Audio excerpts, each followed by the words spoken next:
আসসালামু আলাইকুম এভরিওয়ান, আশা করি সকলে ভালো আছেন। তো আজকের ভিডিওতে আপনাদের সাথে ইউটিউব অ্যাপসের তিনটা দারুণ সেটিংস আপনাদের সাথে আলোচনা করব। যেই তিনটা সেটিংস প্রত্যেকটা ইউটিউব অ্যাপস ইউজারের জন্য জানা অত্যন্ত গুরুত্বপূর্ণ। তো আজকের ভিডিওতে এই সেটিংসগুলো কিভাবে কাজ করে, কোনটা অন করলে কী কাজ করবে, সমস্ত বিষয় এ টু জেড বিস্তারিত আপনাদের সাথে আলোচনা করব। তো অবশ্যই ভিডিওটি না টেনে সম্পূর্ণ ভিডিওটি দেখবেন। মূল ভিডিওটি শুরু করার আগে সবার কাছে ছোট্ট একটা রিকোয়েস্ট, যারা এখনও চ্যানেলটি সাবস্ক্রাইব করেনি তারা অবশ্যই চ্যানেলটি সাবস্ক্রাইব করে আমাদের সাথেই থাকবেন, আর যারা অলরেডি সাবস্ক্রাইব করেছেন তাদেরকে অসংখ্য ধন্যবাদ। তাহলে চলুন মূল ভিডিওটি শুরু করা যাক।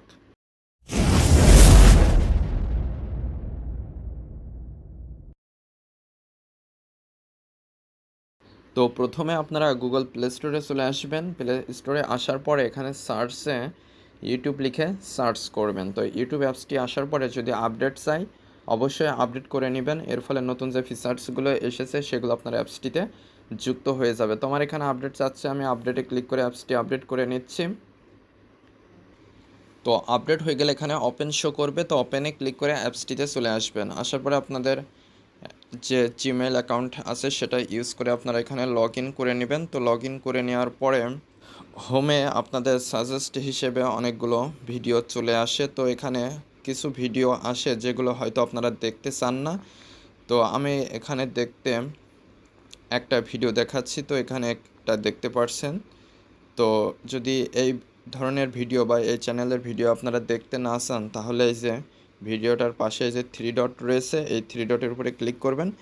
ক্লিক করার পরে এখানে আপনারা অনেকগুলো অপশন পেয়ে যাবেন। তো এখানে রয়েছে নট ইন্টারেস্টেড। তো এটা যদি আপনারা সিলেক্ট করে দেন তাহলে এই ধরনের ভিডিও কিন্তু আপনাদের সামনে আসবে না। আমি জাস্ট এটা উদাহরণ হিসেবে আপনাদেরকে দেখাচ্ছি। আপনাদের নিউজ ফিডে যে ধরনের ভিডিও আসে যেগুলো আপনারা দেখতে চান না, এই সেটিংসগুলো সেই ভিডিওর উপরে অ্যাপ্লাই করবেন।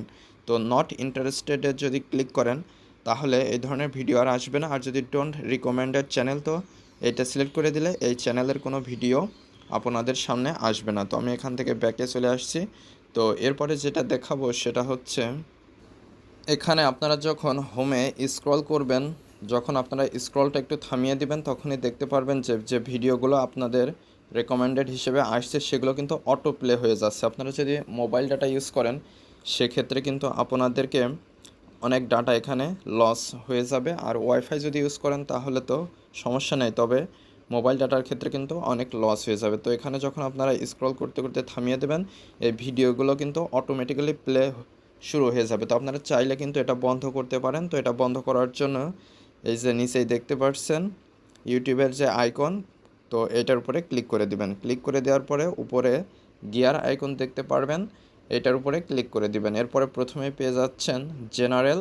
তো আপনারা জাস্ট জেনারেলের উপরে ক্লিক করবেন। তারপরে এখানে পেয়ে যাবেন প্লেব্যাক ইন ফিডস, এইখানে ক্লিক করলে যদি আপনারা অলওয়েজ অন এটা সিলেক্ট দেখতে পান তাহলে আপনাদের ডাটা বা ওয়াইফাই যেটাই আপনারা ইউজ করেন না কেন সব ক্ষেত্রে কিন্তু ভিডিওগুলো অটো প্লে হবে।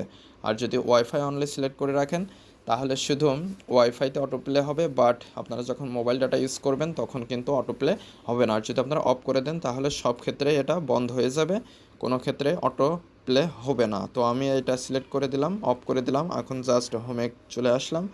আসার পর এখানে যদি রিলোড দিই, রিলোড দেওয়ার পরে এখানে যে ভিডিওগুলো আসবে এগুলো কিন্তু দেখতে পাচ্ছেন থাম্বনেইল সহ এখানে থাকবে, অটো কিন্তু আর প্লে হবে না। তো এটা অবশ্যই গুরুত্বপূর্ণ একটা সেটিংস, আপনারা এটা আপনাদের প্রয়োজন অনুযায়ী ব্যবহার করবেন। তো এরপরে যে সেটিংসটি দেখাবো সেটা হচ্ছে, তো আমি ইউটিউবে আবার চলে যাচ্ছি। ইউটিউবে আসার পরে এইখানে আপনারা ইউটিউবের যে আইকন রয়েছে সেটা দেখতে পারবেন, প্রোফাইল আইকন। তো এটার উপরে ক্লিক করে দিবেন। ক্লিক করে দেওয়ার পরে এই যে এখানে সেটিংস রয়েছে উপরে কর্নারের ডান পাশে, এই সেটিংসের উপরে ক্লিক করবেন। ক্লিক করার পরে এই যে জেনারেলের উপরে ক্লিক করবেন। ক্লিক করার পরে এখানে পেয়ে যাবেন অ্যাপারেন্সেস, তো এটার উপরে ক্লিক করবেন। ক্লিক করার পরে এখানে use device theme, light theme, dark theme, তিনটা অপশন রয়েছে। তো এখানে আপনাদের লাইট থিম অথবা ইউজ ডিভাইস থিম এটা সিলেক্ট থাকতে পারে। তো আপনারা যদি ডার্ক থিম এটা সিলেক্ট করে দেন তাহলে একই সাথে আপনাদের ইউটিউব অ্যাপস টিম ডার্ক হয়ে যাবে, যার ফলে আপনাদের চোখটা কিন্তু অনেক বেশি সিকিউর থাকবে, অর্থাৎ আপনাদের চোখের ক্ষতিটা অনেক কমে যাবে এবং আপনাদের যে ব্যাটারি পাওয়ার রয়েছে এটা কিন্তু অনেক কম কনজিউম করবে, অর্থাৎ আপনাদের ব্যাটারিটা কিন্তু অনেক সেভ করতে পারবেন। তো আমি ডার্ক থিম সিলেক্ট করে দিলাম। এখন দেখতে পাচ্ছেন থিমটা কিন্তু ব্ল্যাক হয়ে গিয়েছে।